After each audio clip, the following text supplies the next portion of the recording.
Our next speaker is Laurel Pirrie. She's a psychology student from Champlain College. Her title, A Desire for Consent, Teasing Apart Conflated Dimensions of Sexual Interactions.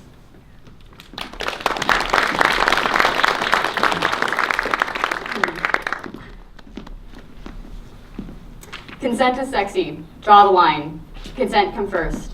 When we're bombarded with all these campaigns and educational tools, it's surprising to see how often Me Too pops up on my timeline.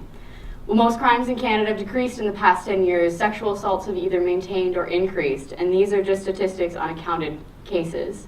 This does not include people who've been assaulted but have not taken legal action or acknowledged their experience.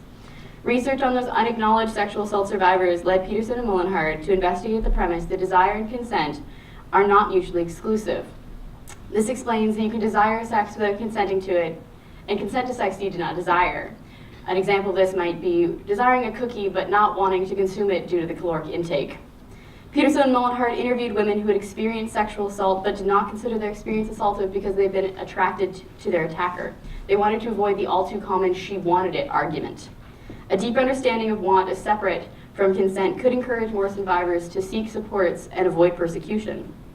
The dominant model of consent, behind me here, suggests that consent and want are perfectly correlated together and can't be separated. So instances where the two dimensions don't line up are considered inconceivable and not placed in our general consent educations. Peterson and Mullenhart proposed a 4-part model where consent and desire aren't a package deal. My research centers around establishing if undergraduate students can discern this difference through research. I did this through testing a series of vignettes, each representing a piece of the 4-part model. These included wanted consensual sex, wanted unconsensual sex, unwanted consensual sex, and unwanted non-consensual sex. The questions that followed the vignettes concern perceptions of the main character, Liza's desire and consent to a sexual interaction with another character, Luke. Previous research has suggested that university students do not have consent conversations the way we'd like them to. Would you like to have sex? Yes. No. This was reflected in my vignettes, which used more of a displayed version of consent rather than a conversed one.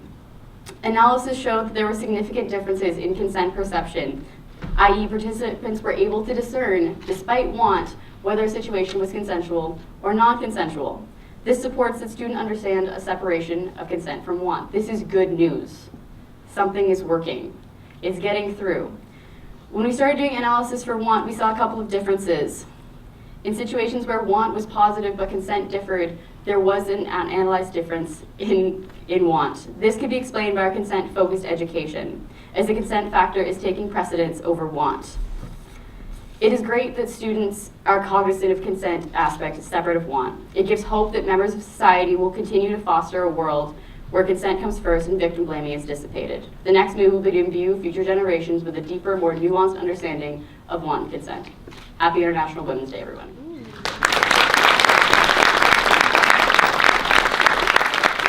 I was pleased to announce that Laurel is the second runner-up this year.